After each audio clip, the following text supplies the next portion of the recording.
La guerre en Ukraine, on y vient donc avec ces images qui nous arrivent du Donbass, regardez, et qui permettent une nouvelle fois de mesurer la violence des combats qui s'y sont déroulés et surtout l'état de dévastation de la région. Image prise dans la petite ville de Marinka, 10 000 habitants avant la guerre. On est au sud de Donetsk et on voulait absolument vous montrer ces images de drone ce soir, juste avant d'accueillir notre invité de 22h50. Bonsoir Piotr Tolstoï.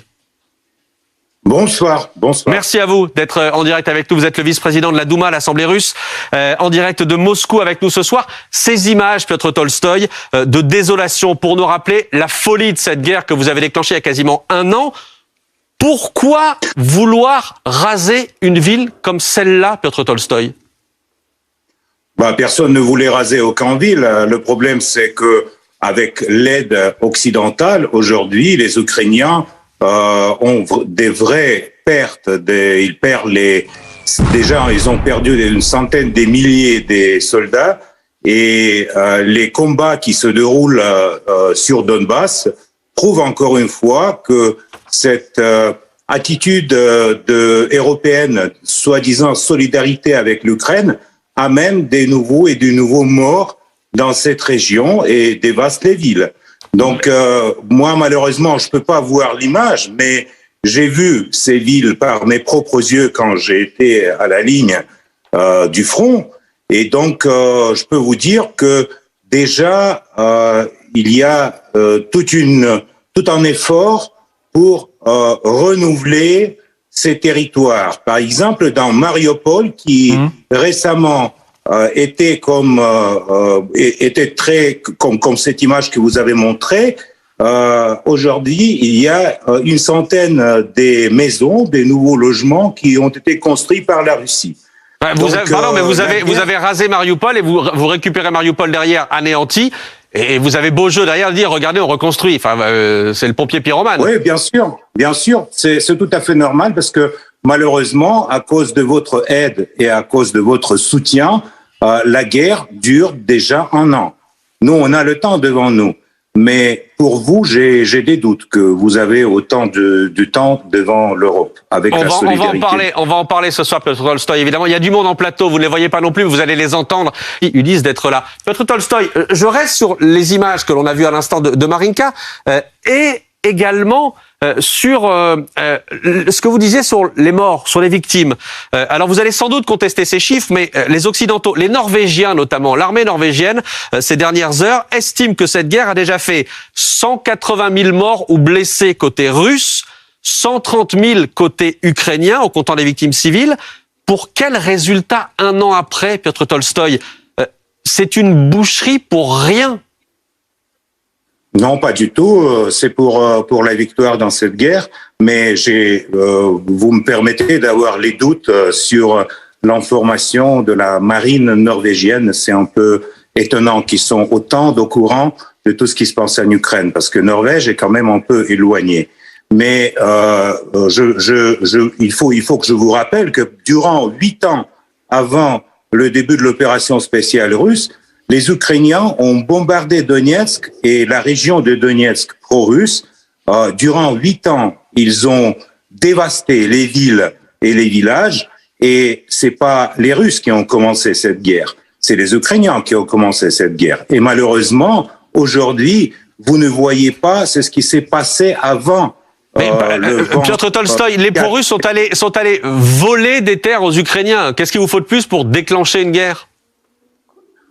Écoutez, voler des terres, c'est pas la même chose que voler les vies humaines. À mon avis, pour vous et pour moi, les vies humaines sont beaucoup plus importantes. J'espère que cette guerre va terminer, j'en suis sûr et certain, par notre victoire. Mais plus vous aidez à l'Ukraine, plus long sera la guerre, plus on aura des victimes. Ça, c'est clair pour nous et pour vous, malheureusement, non. Elsa Vidal, je vous vois déjà réagir au propos de Piotr Tolstoï. Oui, effectivement, il y a beaucoup de choses à dire. Bonsoir, monsieur. Bonsoir, je voulais revenir sur un propos que vous n'avez pas pu développer, qui était que ça allait être particulièrement difficile pour nous plutôt que pour la Russie. J'imagine que quand vous dites pour nous, vous pensez à l'Europe, ou est-ce que vous pensez spécifiquement à la France? Et en quoi pensez-vous que nous sommes en situation plus difficile que la Russie dans cette guerre? Vous savez, Elsa, c'est ce qui est pour nous était étonnant, c'est que après le coup d'État de 2014, nous avons pensé que l'Ukraine va européiser, va devenir un pays plus européen. En revanche, on voit que les pays de l'Europe, les pays qui font partie de l'Union européenne, passent à l'ukrainisation. Donc le processus est à l'envers. Parce que vous êtes en train de perdre votre souveraineté. Toutes les décisions sont prises à Washington, notamment les décisions à fournir les chars allemands doivent être adoptées à Washington. Vous avez en crise économique, et récemment sur le plateau on a parlé des grèves, mais c'est que le début parce qu'il y aura encore une crise énergétique derrière pour l'hiver prochain. Et donc le troisième trait de cette ukrainisation de l'Union européenne, c'est, si vous me permettez, un peu les déclarations politiques du style carnaval, un peu rigolo, mais en même temps très dangereux pour l'Europe. Parce que quand les Européens disent pas de négociation avec les Russes, on va gagner sur le terrain, j'aimerais bien encore une fois vous rappeler que sur le terrain, 2 fois, l'Europe a perdu à les Russes. Une fois en 1812, quand les Russes étaient à Paris, l'autre fois en 1945, quand les Russes étaient au Berlin. Donc, c'est pour ça que je dis que c'est des problèmes pour l'Europe. Plus vous insistez dans votre solidarité avec l'Ukraine, plus vous aurez des problèmes dans le futur proche. On va parler de cette solidarité. On pourrait relever tout ce que vous dites, évidemment, quand vous parlez notamment du coup d'État de 2014 et de la révolution de Maïdan, que visiblement vous n'avez pas digéré, ça on le savait, et vous continuez à parler de coup d'État. Guillaume Ancel. Bakhmout, ville qui n'est toujours pas prise par l'armée russe après des mois de combat. Est-ce que ce soir c'est un échec pour Prigojine ou un échec pour l'armée russe? Non, c'est pas un échec, c'est un échek pour l'armée ukrainienne parce qu'ils ont déjà brûlé à Bakhmout plus de 40 000 soldats, et ça c'est une décision de M. Zelensky assez idiotique. Nous, on est en train de encercler le Bakhmout, et dans les jours qui viennent, il sera pris le Bakhmout. Mais il faut quand même que vous compreniez que prendre une ville ou prendre un village ou reculer du Kherson ou revenir en Kherson ou prendre Dniepr, ça va pas terminer ce conflit. Ce conflit peut être terminé seulement par les négociations, dont vous, je veux dire pas vous personnellement, mais en grosso modo l'Occident, les États-Unis, les Britanniques, l'Union européenne, ne laissez pas aux Ukrainiens d'avoir les négociations avec les Russes. Vous dites non, c'est pas le temps. Il faut gagner sur le terrain. Alors on verra bien où va s'arrêter l'armée russe. Mais les négociations, elles sont impossibles à partir du moment où vous dites il ne pourra y avoir de négociations que quand les Ukrainiens accepteront nos conditions. C'est pas ça de négocier. Non, on dit pas ça. Et si vous connaissez les négociations à Istanbul qui ont été interrompues par Monsieur Johnson et par les coups de fil de Washington, on a approché avec les Ukrainiens à une résolution du conflit. Mais malheureusement, on les a pas laissés de signer avec les Russes aucun document. Et évidemment, les territoires qui sont contrôlés par la Russie ne vont jamais revenir en Ukraine. Ça, c'est clair. Plus loin on est des négociations, plus difficile sera de négocier. Ça, c'est tout à fait clair aussi. Parce que quand nous serons à Kiev, ça serait inutile de mener des négociations, peut-être avec les Polonais, mais pas avec les Ukrainiens. Vous avez toujours, pardon, Piotr Tolstoï, vous avez toujours ça en tête. Kiev, que vous n'avez pas réussi à prendre il y a un an. Vous avez toujours ça en tête. On a ça dans nos plans militaires. C'est pas les fantaisies. C'est ce que je veux dire. Qu'est-ce qui vous a empêché de réussir l'année dernière, alors que vous aviez l'avantage de la surprise? Pour l'instant, on va pas avoir les pertes colossales avec la résistance ukrainienne. On va aller petit à petit. Donc, vous inquiétez pas. Ça, c'est la tactique et la stratégie. Ah oui, donc vous avez perdu à Kiev il y a un an parce que vous l'aviez décidé. C'est intéressant. Et vous dites quoi des 700 000 Russes jeunes qui ont quitté le pays, en fait? C'est les estimations du FSB. Je suis pas sûr dans ce chiffre-là parce que vous n'êtes pas sûr du FSB? FSB, non, mais c'est pas FSB qui vous dit ça. Vous avez lu ça dans le journal. Non. Malheureusement, c'est la qualité d'analyse, Elsa. 200 000, 300 000, 400 000. Mais ces gens-là, je peux vous dire, soit ils vont revenir en Russie et ils vont revenir en Russie en condition de participer dans la défense du pays, soit ils vont jamais revenir. Ça, c'est tout à fait clair. Et on va faire tout pour que les gens qui ont refusé leur service militaire en Russie, qui aujourd'hui se trouvent aux alentours d'un Kazakhstan, Arménie, dans les pays voisins, qu'ils ne vont jamais prendre les postes importants ou un grand business dans la Russie de futur. Dernière question pour vous, Monsieur Tolstoï. Vous savez que le Parlement européen a voté déjà la décision de créer un tribunal international et j'aimerais avec beaucoup de plaisir vous voir sur le banc de ce tribunal. Pensez à Nuremberg. Pensez à Nuremberg, Monsieur Tolstoï. Le cas. Pensez à Nuremberg, Monsieur Tolstoï. On s'en fout de votre tribunal. On s'en fout royalement. Vous considérez que vous ne serez jamais jugé pour ce qui est en train d'être fait en Ukraine? Peut-être vous allez demander une nouvelle Yalta à les Russes, mais vous n'avez aucun droit de juger les Russes après tout ce que vous avez commis dans l'histoire de votre pays.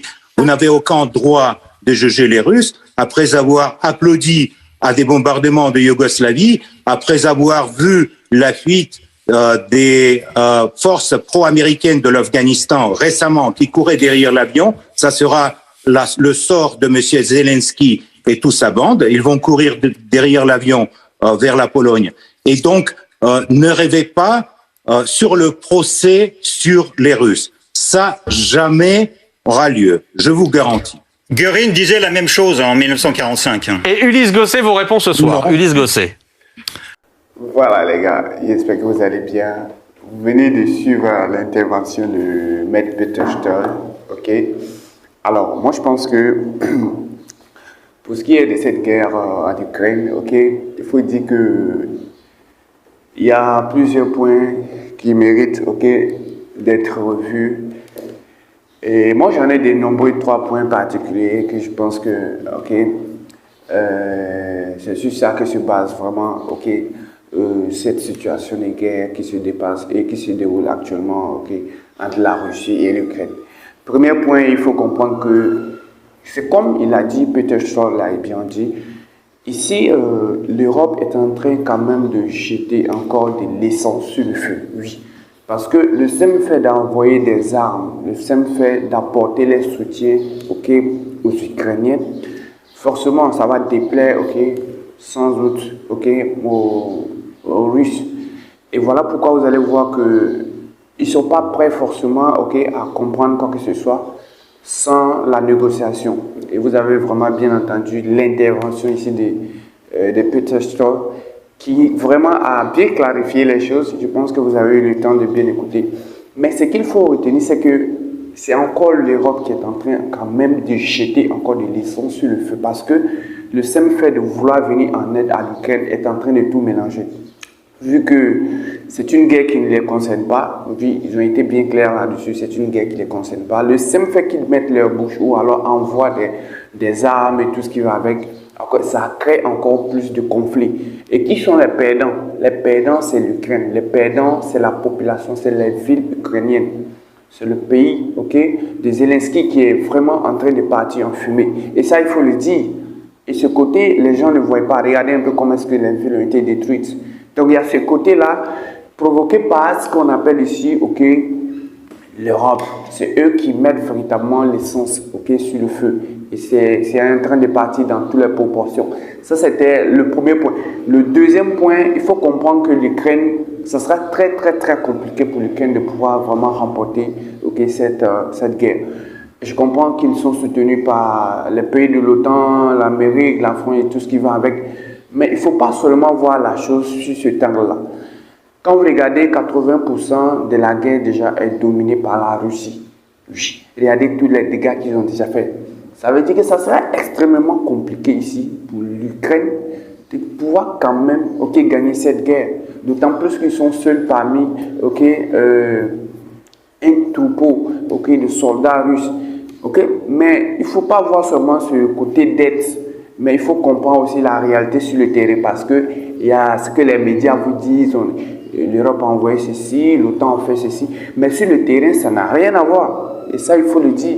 Et moi, je pense que l'Ukraine, ça sera extrêmement compliqué pour eux de pouvoir remporter ce combat face à la Russie. Le troisième point, c'est le fait que le conflit qui se passe aujourd'hui entre la Russie et l'Ukraine risque véritablement d'impacter le monde entier. Oui. Et moi, je vois comme ça l'Afrique. C'est dit qu'ils sont à l'abri, ce n'est pas une guerre qui les concerne et tout ce qui va avec. Mais ce qu'il y a ici à savoir, c'est que même l'Afrique va subir directement ou indirectement les effets de cette guerre. Et on a pu déjà le voir ici avec l'augmentation de tout ce qui est comme énergie, de l'essence, le pétrole et tout ce qui va avec. Et ça, ce sont les effets indirects qui sont sur nous. Et je pense que tôt ou tard, il va falloir que l'Afrique puisse comprendre qu'en réalité, il faut se servir de ce genre de situation pour nous-mêmes devenir autonomes. C'est l'occasion parfaite qu'on doit prendre pour pouvoir s'autosuffire, pour pouvoir nous-mêmes créer, pour pouvoir nous-mêmes innover, afin de pouvoir résoudre certains problèmes. Aujourd'hui, on voit qu'on a une dépendance extrême en tout ce qui concerne l'énergie, l'essence, de tout ce qui va avec. Et à côté de ça, on a aussi une dépendance parce que récemment, regardez, le président sénégalais s'était rendu en Russie pour dire qu'ils ont besoin de blé. Ça veut dire que ce sont des problèmes que nous devons chercher ici à résoudre afin d'être véritablement autonomes. Et je pense que c'est la meilleure solution pour que nous, on puisse s'en sortir, c'est-à-dire le continent africain. Voilà, dites-moi dans les commentaires ce que vous en pensez. Comment est-ce que vous avez trouvé l'intervention de Peter Stoy? Voilà. Et dites-moi réellement, qu'est-ce que vous pensez de ce conflit entre l'Ukraine et vraiment la Russie?